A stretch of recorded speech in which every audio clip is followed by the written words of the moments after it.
Okay, we're going to talk about what makes your credit score, and these numbers are going to change a little bit, so don't put too much weight on the exact percentages, but in general this will help tell you what your score is made of. The first one is your payment history. Okay, payment history, paying your debts on time and in full, will have the very greatest positive impact on your credit score. Obviously, late payments, judgments, charge-off will have very negative impacts on your score. You knew that already. What you might not have known is that delinquencies that have occurred very recently, particularly those within the last 2 years, will actually carry more weight than delinquencies that occurred a long time ago. Okay, the next one is outstanding credit balances, and that will take up about 1/3 of your score. This factor marks the ratio between your available balance and your actual outstanding balance.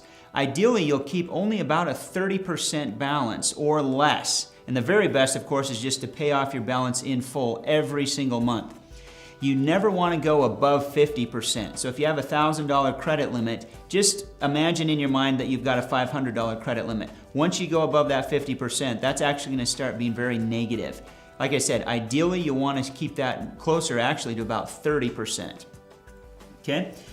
Your credit history also has a pretty big impact. This portion of your score indicates the length of time that you've had a particular credit line.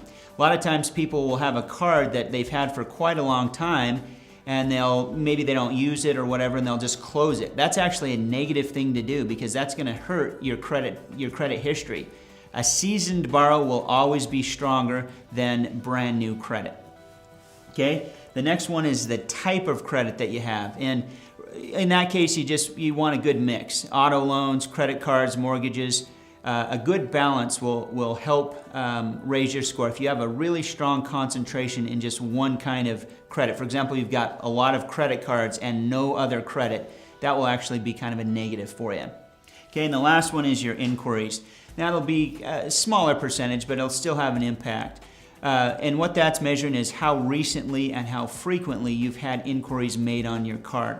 Now and they measure it about every 6 months. So within the past 6 months, you'll get dinged about 2 to 25 points per credit pull or per credit inquiry.